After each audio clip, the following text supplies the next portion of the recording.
Okay. हमारे साथ आज हैं मिस्टर एडवोकेट अजीमुल कदर साहब हैं। ही इज़ वेरी एक्सपीरियंस, इनका 27 ईयर का एक्सपीरियंस है, जिसमें बैंकिंग भी है, इनकी एक फर्म में भी काम कर रहे हैं, अभी तक उससे एसोसिएटेड हैं, एज अ लॉयर भी ये प्रैक्टिस कर रहे हैं। काफ़ी ब्रॉड इनका होराइजन है of this experience in advocacy भी। तो हम इनसे पहले भी इनको इनवाइट करते रहे हैं, और हमारा बड़ा अच्छा एक लाइजनिंग है, और ये आते हैं हमेशा हमारी जो हर सेमेस्टर में स्टूडेंट्स के साथ इंटरेक्ट करते हैं, और बड़ी अच्छी इंसाइटफुल उनको भी डिस्कशन सुनने को मिलती है। और जब जो भी उनकी क्यूरीज एंड क्वेश्चन होते हैं, बिकॉज आप जानते हैं कि he is an advocate, is a practicing lawyer. तो ये जो इनका जो एक्सपोजर है, जो ये लेके आते हैं on the table, that adds value. हम जो चीज़ें पढ़ रहे हैं इन द क्लासरूम, वो तो आप देखते हैं कि स्टैट्यूट हैं और जो थ्योरेटिकल चीज़ें हैं, इनसे जो आपके क्वेश्चंस हैं, जो क्यूरीज होती हैं, जो नहीं उस वक्त क्लियर हो पाती, तो उस पर भी हम बात कर सकते हैं। We have got an opportunity to do this. Sir, thank you so much कि वंस अगेन यू हैव, आपने हमारी जो रिक्वेस्ट है उसको सुना, और आप आ गए हैं हमसे इंटरेक्शन वेलकम। के लिए। ये जो न्यू स्टूडेंट्स हैं, ये आपको सुनेंगे आज वेलकम इंशाल्लाह। तो जी, आज वेलकम। ब्रीफ डिस्कशन है रिगार्डिंग द लॉ और उसके बारे में। कंपनी लॉ भी हम लोगों ने स्टार्ट नहीं किया, और इस अभी हम कॉन्ट्रैक्ट से रिलेटेड ही चीज़ें पढ़ रहे हैं। तो ओवर टू यू सर। जी होपफुली जी इंशाल्लाह अच्छा जी, रहेगा। Thank you very much. जैसे कि हमारा आज का टॉपिक है कॉर्पोरेट लॉ। जो लॉज हैं, लॉज की एवोल्यूशन टाइम के साथ साथ हुई, और हर एरिया में जब लोगों ने देखा कुछ प्रॉब्लम्स हैं, उनको रेगुलेट करने की जरूरत है, अकॉर्डिंगली लॉज सोसाइटी बनाती है।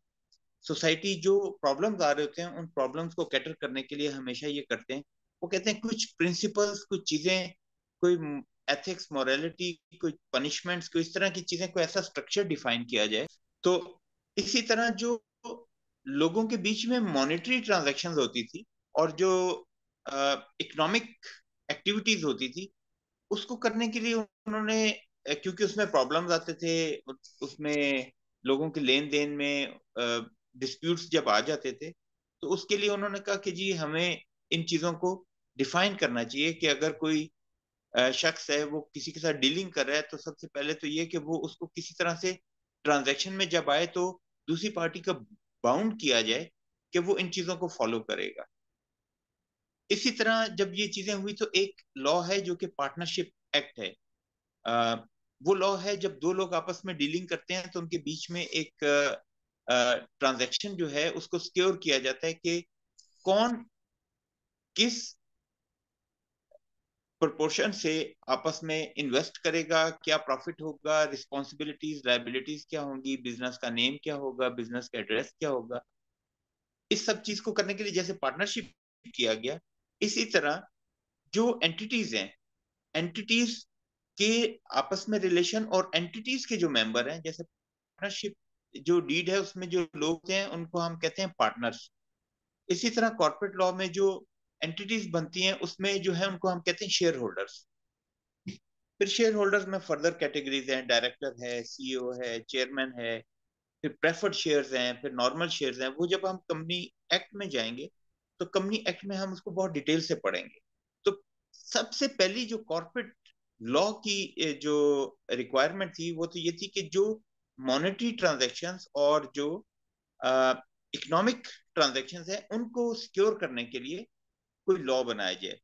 तो वो जो लॉ है, उस लॉ को बेसिकली कॉर्पोरेट लॉ कहते हैं, जो बिजनेस लॉ है। बेसिकली जो लोगों की बिजनेस की आपस की डीलिंग और एंटिटी के अंदर जो रूल्स रेगुलेशन है, उसके लिए जो लॉ बनाया गया, उसको कॉर्पोरेट लॉ कहते हैं।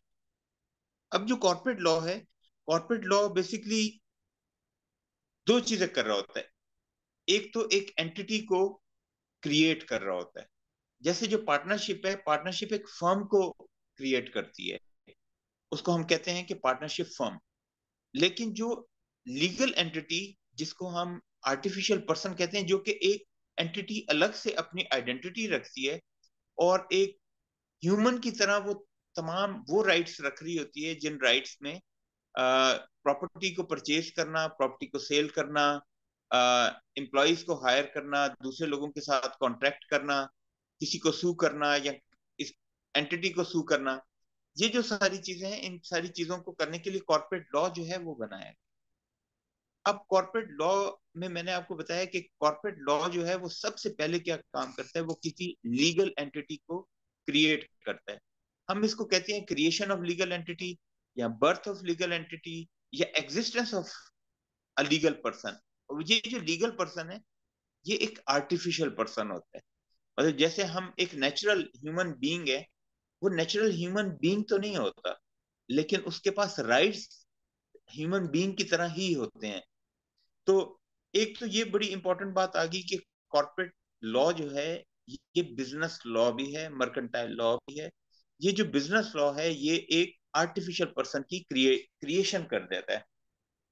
अब जब उसकी क्रिएशन हो जाती है तो क्रिएशन के साथ ही अ, जो दो डॉक्यूमेंट्स जिनके थ्रू उसकी क्रिएशन हुई होती है उसमें से एक डॉक्यूमेंट को कहते हैं मेमोरेंडम ऑफ एसोसिएशन।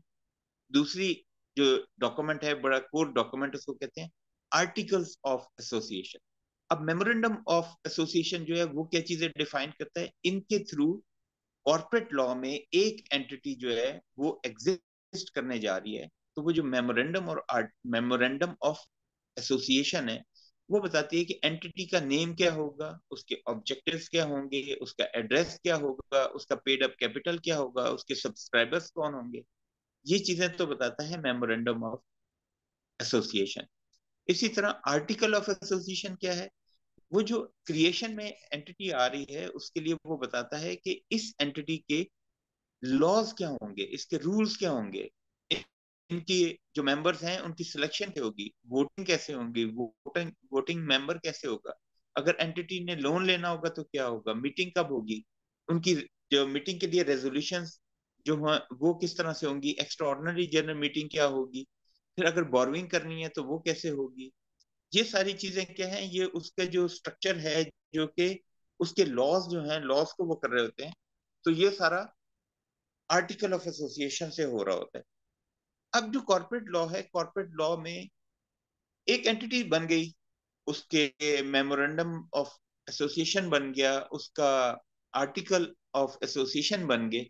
इसके बाद जो उसके मेंबर्स हैं, शेयर होल्डर्स हैं, उनमें से जो शेयर होल्डर्स डायरेक्टर्स और सीईओ की कैपेसिटी में आ जाते हैं, उनके लिए क्या होता है कि उनके लिए कॉर्पोरेट गवर्नेंस का एक कॉन्सेप्ट है कि कॉर्पोरेट गवर्नेंस में वो लोग कैसे इस एंटिटी को गवर्न करेंगे।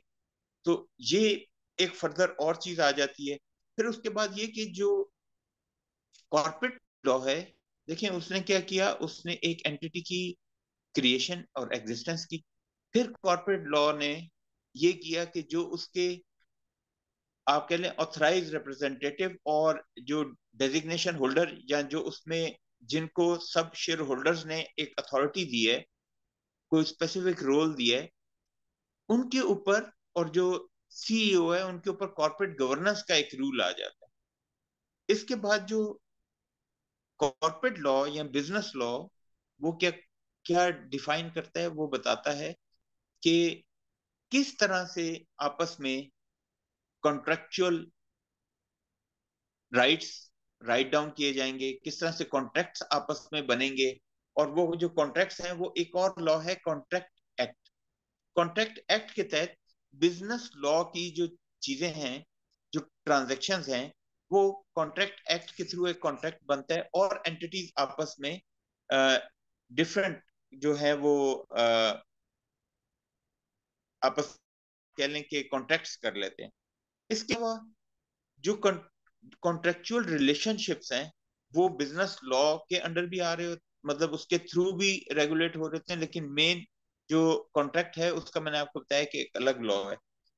अब जो कॉर्पोरेट लॉ है वो बताता है कि जो एक एंटिटी का हमने शुरू में जो मेमोरेंडम ऑफ एसोसिएशन में हमने जिक्र किया कि मेमोरेंडम ऑफ एसोसिएशन में एक तो उसमें कितने मेंबर्स हैं जो सब्सक्राइब करने जा रहे हैं वो होंगे, और वो जो है उनका पेड अप कैपिटल क्या होगा। अब जब पेड अप कैपिटल होगा तो वो कौन सा शेयर होल्डर या मेंबर कितने शेयर्स के साथ आ रहा है ये उसमें डिफाइन होगा। अब इन चीजों को आगे कॉर्पोरेट लॉ फर्दर रेगुलेट करता है कि अगर किसी ने अपने शेयर ट्रांसफर करने हैं, गिफ्ट करने हैं, सेल करने हैं, या किसी कोई नया मेंबर आना चाह रहा है, उसने नया उसके अंदर कोई कैपिटल इंजेक्ट करना है और उसके अगेंस्ट उसने शेयर्स लेने, तो ये किस तरह से होगा।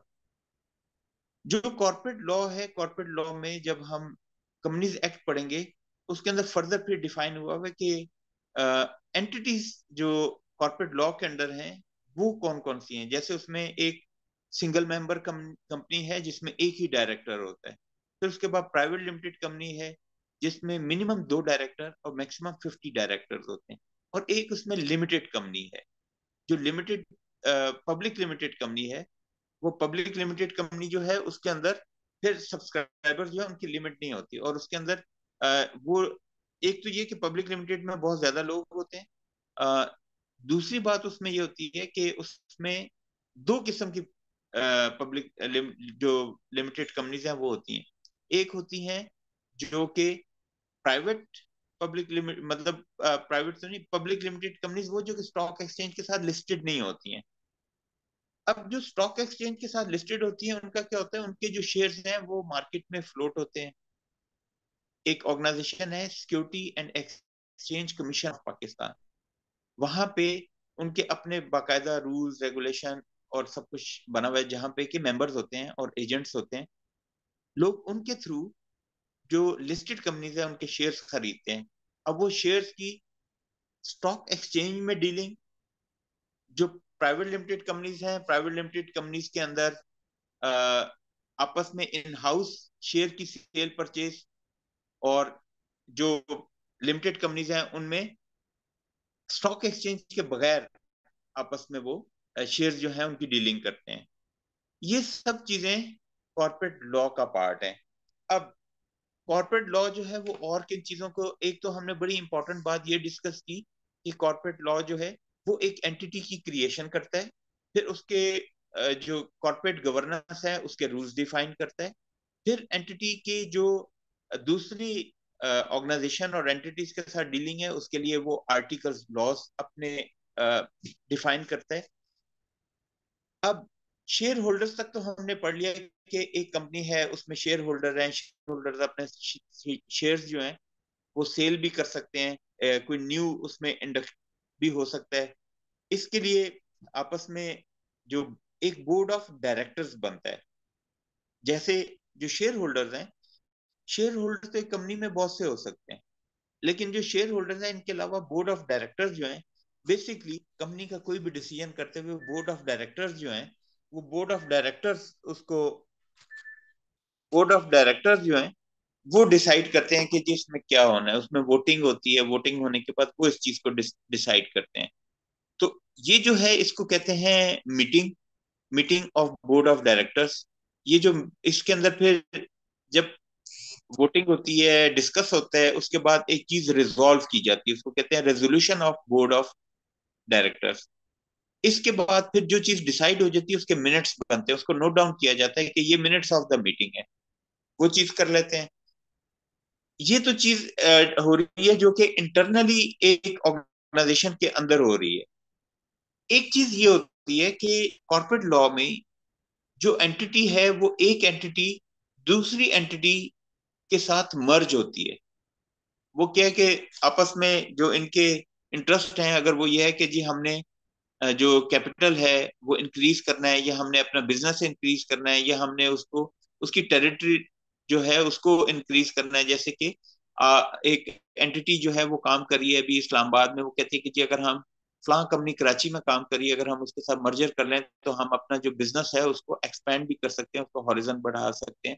तो इसमें जो मर्जर है उसके थ्रू आप एक एंटिटी को दूसरी एंटिटी के साथ मर्ज कर सकते हैं।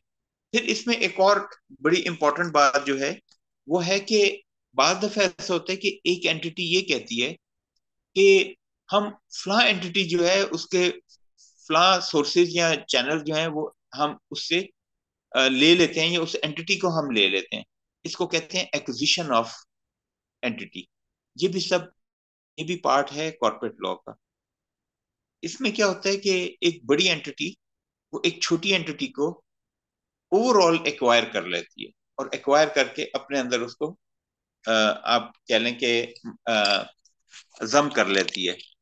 तो इस प्रोसेस को एक्विजिशन कहते हैं। अब इसके अलावा एक और इम्पोर्टेंट चीज जो है वो जो एम्प्लॉय और लेबर लॉज हैं वो लेबर लॉज और एम्प्लॉयज के राइट्स और वो हैं, वो भी एक जो कॉरपोरेट एंटिटी है, क्योंकि वो कॉरपोरेट एंटिटी एक कॉरपोरेट लॉ के तहत बनी हुई है, तो उस एंटिटी ने as a corporate entity different जो लॉज हैं उनको भी, उनकी ऑब्लिगेशन जो है उसको भी उन्होंने उसकी कंप्लायंस करनी होती है।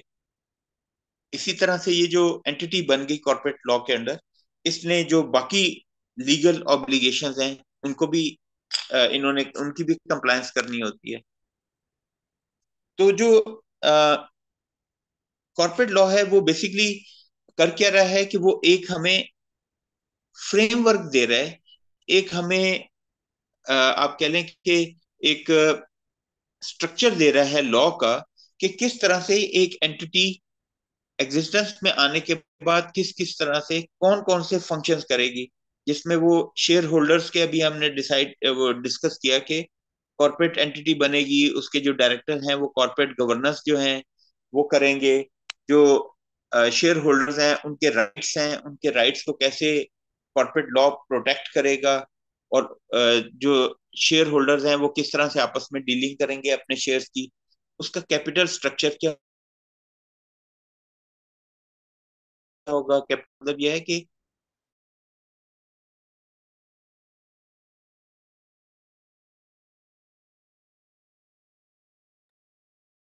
सर आपका माइक। तो एक एक कैपिटल होता है एक्स कैपिटल। तो जो ऑथराइज कैपिटल है वो एक लिमिट होती है कि ये एंटिटी जो है ये 500 मिलियन तक का कैपिटल जो है इसको ऑथराइज किया गया है कि ये उस लिमिट के अंदर अपने इकोनॉमिक अफेयर्स, अपनी जो बिजनेस है ट्रांजैक्शन वो कर सकते हैं। इसके अलावा जब एक ऑथराइज लिमिट दी जाती है तो एंटिटी कहती है कि जी हमारी ऑथराइज लिमिट तो ज्यादा है लेकिन हम काम शुरू करेंगे कम कैपिटल से।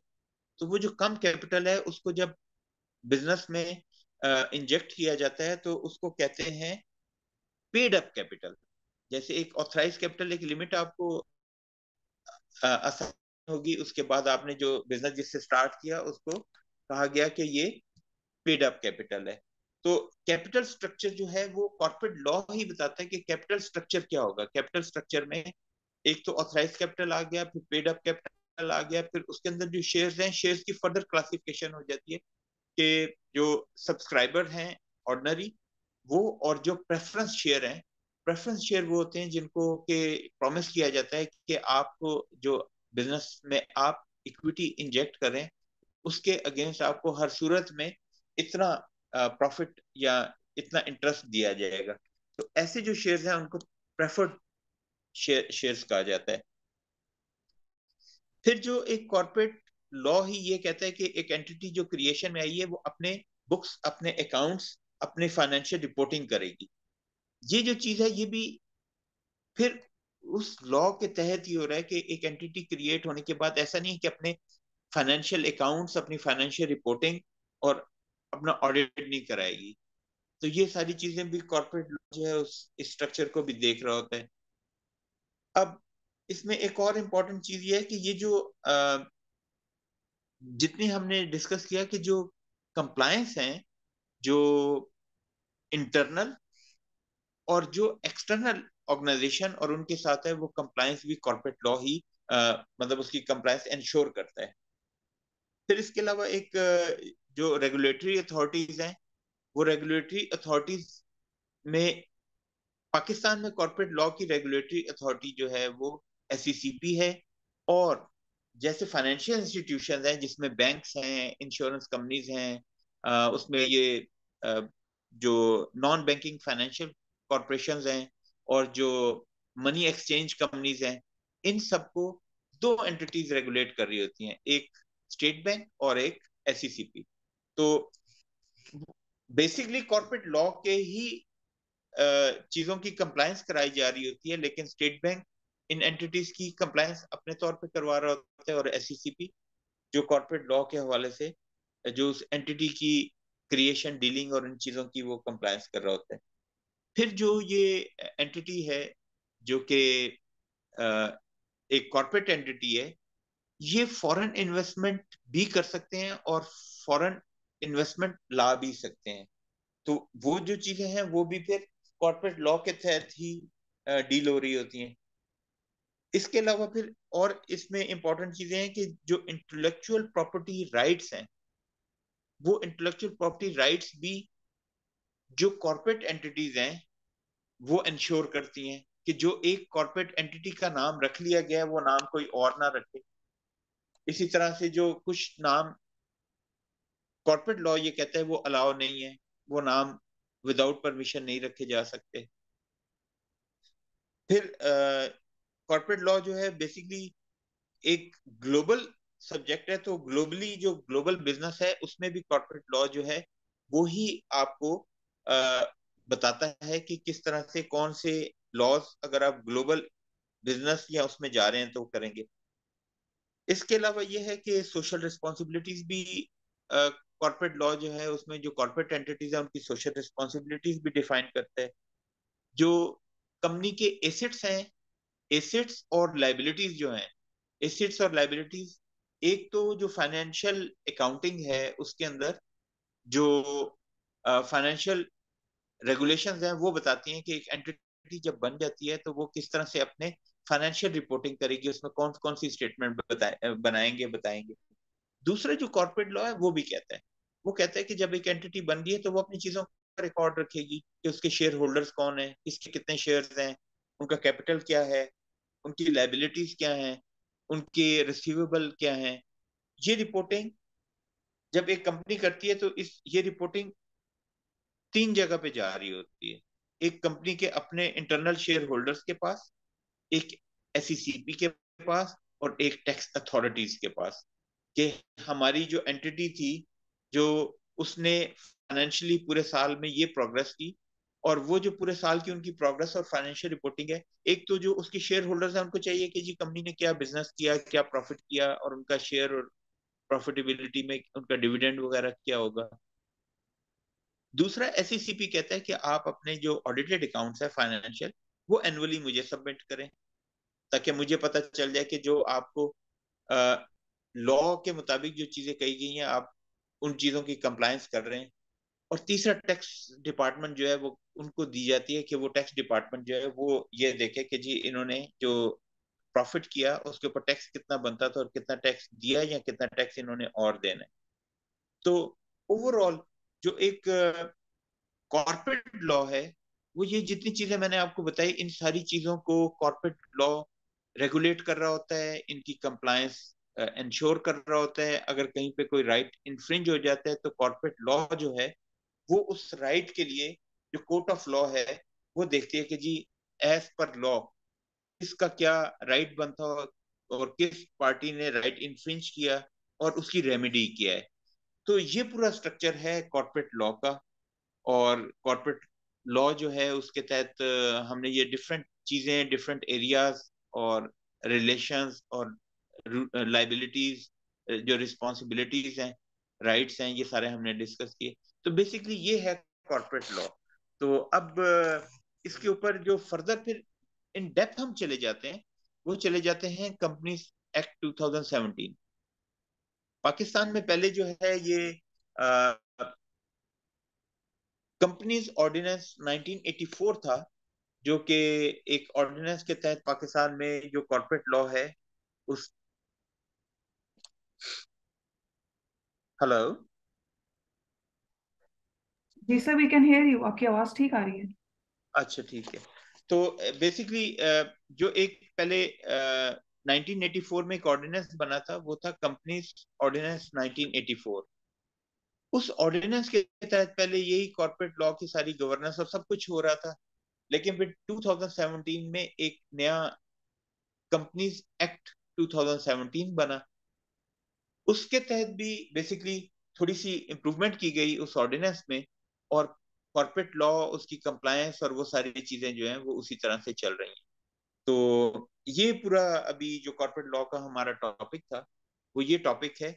इसमें आप लोग अगर कोई जब कॉर्पोरेट लॉ को पढ़ेंगे और आपकी कुछ क्वेरीज हों तो आप उनको डिस्कस कर सकते हैं, अभी पूछ सकते हैं। और मिस अनम शफीक जो हैं इनको आप अगर कोई आपको क्वेश्चन या कोई ऐसी चीज आती है कि जी ये चीज हमें समझ नहीं आ रही तो वो आप मिस अनम शफीक को बताएं। वो मेरे से कांटेक्ट करेंगी, फिर दोबारा वो क्वेश्चन एक दफा आप लिस्ट डाउन कर लें, हम दोबारा इसके ऊपर एक दफा फिर एक डिस्कशन कर लेंगे, ताकि ये चीजें आप लोगों को क्लियर हो जाएं। तो अब मिस सनम शफीक जो हैं वो अगर कुछ इसके बारे में कुछ डिस्कस करना चाहें। So thank you so much. It was a very wonderful informative session. Students को realize हुआ होगा कि हम जो एक बिल्कुल ही एक एस्पेक्ट पढ़ रहे हैं और कितना इसका ब्रॉडर होराइजन है इस सब्जेक्ट का, जैसे सर ने हर पॉइंट को एड्रेस किया है इस सब्जेक्ट से रिलेटेड। अभी तो हमने जस्ट इसकी वी जस्ट स्टार्टेड इट, मतलब आप देख रहे होंगे सब स्टूडेंट्स कि हमने सिर्फ अभी इसको बिल्कुल ही ब्रीफली, इस जो हम पढ़ रहे हैं टिप ऑफ द आइसबर्ग। इसका बहुत ही ब्रॉड डोमेन है, एक बहुत ही ब्रॉडर सिनेरियो जो सर ने एक्सप्लेन किया, इससे आपको अंदाजा हुआ होगा। सर इनके ना इन स्टूडेंट्स के कुछ जनरल क्वेश्चन है जब भी मैं क्लास ले रही होती हूँ ना, तो एक तो हम जो भी कॉन्ट्रैक्ट एक्ट पढ़ रहे हैं अभी बिल्कुल बेसिक सा है, एक तो वो है ही, वो तो उसमें तो हम कर ही रहे होते हैं डिस्कशन। एक ना कुछ जनरल पर्सपेक्टिव भी नहीं है क्योंकि इनका लॉ का बैकग्राउंड नहीं है, तो इनको ना थोड़ी सी कंफ्यूजन आती है। फॉर एग्जाम्पल जैसे अब एक क्वेश्चन जो मैंने मोस्ट ऑफन डिस्कशन के दौरान सुनती हूँ कि एक है मतलब एक साइड है शरिया लॉ की, यानी कि पैरेलल सिस्टम है, एक शरिया लॉ है जिसका प्रॉपर अलग से सिस्टम है और एक इंग्लिश लॉ है जिसे हम फॉलो कर रहे हैं। तो क्या ऐसा होता है कभी कि ये कलाइड करें आपस में, इस तरह की कोई नहीं, सिचुएशन है? ऐसा नहीं होता है। पाकिस्तान में जो है ना वो एक जगह पे एक लॉ है जो कि इंटरेस्ट है, मतलब लोन और लोन के ऊपर इंटरेस्ट। इसको भी जो पाकिस्तान की फेडरल शहरी कोर्ट है उसने इसको कह दिया कि पाकिस्तान में ये जो इंटरेस्ट है इसको खत्म किया जाए, और वो जो मैटर है वो अब सुप्रीम कोर्ट में है। तो फेडरल शहरी कोर्ट ने इस चीज को डिसाइड किया कि जी पाकिस्तान में जो लोन है उसके ऊपर इंटरेस्ट जो है वो एज पर शरी लॉ अलाउ नहीं है। तो देखते हैं इस चीज का क्या डिसीजन निकलेगा, लेकिन पाकिस्तान में जितने लॉज बनते हैं वो लॉज जो हैं वो जो कुरान और सुन्ना और जो शरिया है उसके अकॉर्डिंगली उन लॉज को मतलब ठीक किया जाता है। तो यहाँ पे अ, कुछ जो चीजें हैं उसमें जो हमारा क्रिमिनल प्रोसीजर है उसमें जो पनिशमेंट्स हैं वो जो शरी पनिशमेंट है वो पनिशमेंट उसमें नहीं है। तो ये कुछ जगहों पे जो हमारा लीगल सिस्टम है, जो इंग्लिश लीगल सिस्टम है और जो शरी लीगल सिस्टम है उसमें थोड़ा सा मतलब वो आपस में कोलाइड कर रहे हैं। लेकिन जो हमारे बाकी मामलात हैं जिसमें हमारे आपस में लोगों के डीलिंग है, और जो फैमिली लॉज हैं और जो इनहेरिटेंस लॉज हैं, इस तरह के जो लॉज हैं वो सब जो हैं वो शरिया बेस्ड लॉज हैं जिसमें कि शरिया को उसकी कंप्लायंस और उसको फॉलो किया जाता है। लेकिन चंद लॉज में ये है कि उसमें आपस में कोलिजन भी है। जी सर, सर। मेरा जी जी क्वेश्चन है। जी जी, मैं यही कहने लगी थी, अगर किसी स्टूडेंट का कोई क्वेश्चन है तो वन बाय वन आप पूछ सकते हैं। जी अहमद। सर जैसे सर जैसा कि अभी आपने कहा कि कुछ केसेस में दोनों कोर्ट्स जो हैं वो कोलाइड कर सकते हैं।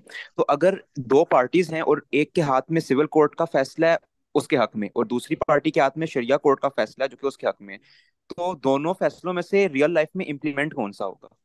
देखिए जो सिविल लॉज है ना, हमारे सिविल लॉज वो एज पर शरिया लॉज ही हैं। मतलब हमारे जो सिविल लॉज हैं वो कोलाइडिंग नहीं है शरिया लॉ से। हमारे जो क्रिमिनल लॉज है ना, क्रिमिनल लॉज जो हैं वो कोलाइड करते हैं शरिया लॉ है, जिसमें पनिशमेंट्स हैं। जो शरी पनिशमेंट्स हैं वो कुछ और हैं, और ये जो ब्रिटिश लॉ की पनिशमेंट्स हैं ये कुछ और हैं। तो यहाँ पे कोलिजन है। तो यहाँ पे जो कोलिजन है उसमें इंपॉर्टेंट बात यह है कि पाकिस्तान में उस चीज के ऊपर वो लॉ एग्जिस्ट नहीं कर रहा। हमारे पास जो लॉ एग्जिस्ट कर रहा है वो लॉ एग्जिस्ट कर रहा है ब्रिटिश लॉ, जो कि पाकिस्तान पीनल कोड है। तो ये एक यहाँ पे जो कोलाइड कर रहा है। तो अब क्योंकि हमारे पास पाकिस्तान पीनल कोड को अगर खत्म कर दें और खत्म करके उसकी जगह पे शरी पीनल कोड कर दें, तो फिर वो पनिशमेंट जो शरिया में दी गई हैं फिर वो पनिशमेंट एप्लीकेबल हो जाएंगी। क्योंकि एक पाकिस्तान पीनल कोड, पाकिस्तान में क्रिमिनल जो एक्ट्स हैं उनकी सजाएं और उनके जो लॉज हैं वो उसमें दिए गए हैं। लेकिन इसके पैरेलल शरी पिनल सिस्टम पाकिस्तान में बना ही नहीं है। अगर वो बन जाएगा और ये वाला जो है ये खत्म हो जाएगा, तो फिर वो उसके मुताबिक ही हमारे जो है वो चीजें चलेंगी। तो अभी क्योंकि वो लॉ एग्जिस्ट ही नहीं कर रहा।